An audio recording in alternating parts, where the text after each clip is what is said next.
Hi folks, it's Evo here from Thundermist Lure Company, and I just went and picked myself up a brand new bait casting reel, and I'd like to take a minute out here and show you how simple it is and the proper way to spool up a bait casting reel. So just before we get started folks, I want to mention one thing about the line you're going to use. And bait casters are made to handle heavier line. Spinning reels are made to handle lighter line or thinner diameter line.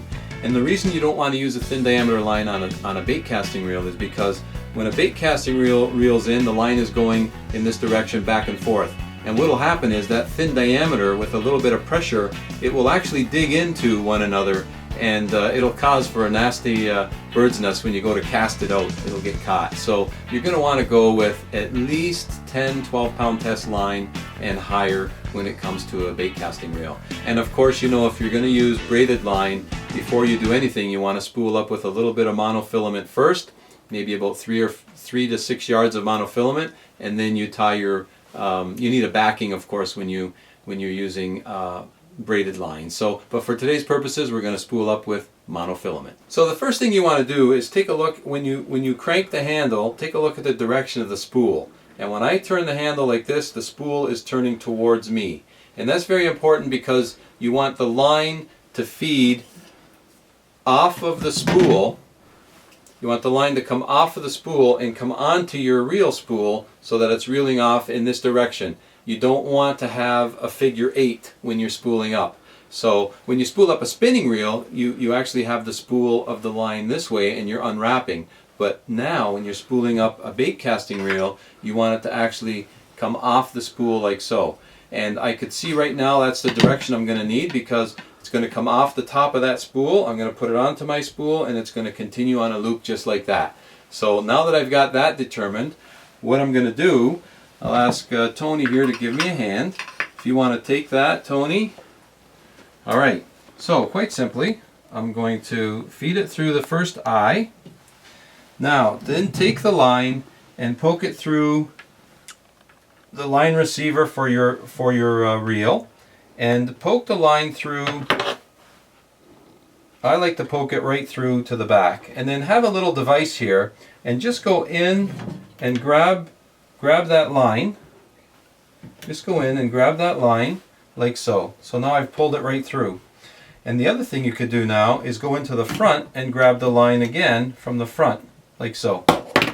Okay, so now I've got two ends of the line, and all I'm going to do is a simple uni-knot. So take the line, pinch it together, and here's my tag end.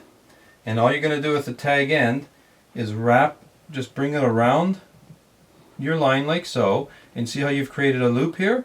Take that tag end and wrap it in that loop. Oh, 3 times should be sufficient for here. So there's once, take the tag end, wrap it through twice, and then one more time, 3 times.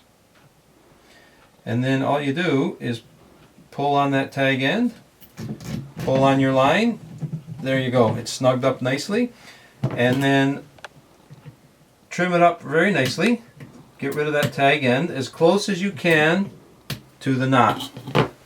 Okay, now Tony's holding that spool. All I'm going to do now, quite simply, is I'm just going to hold the line between the thumb and my forefinger, and I'm just going to start a nice smooth retrieve. And the way the line is coming, again folks, it's coming off the spool, it's coming on this spool, and it's going back around like this. So we're making a nice loop like so. And I'm going to continue spooling up this spool. And here's the next very important part. You don't want to fill it all the way to the top. If you see this spool here, if you can see this spool, I'm just going to point with these scissors right in here. This is the very top of the spool, and you don't want to come right to the top because that'll actually be overfilled. You want to come down and leave about a 1/16 of an inch. So this nice gold spool here, if I filled it and I don't see any gold, I filled it too full. So you just want to fill it, just leave about a 1/16 of an inch below, and that would be considered nice and filled. And then from there, you're ready to get out on the water, start using your bait caster, and hopefully have a great day of fishing.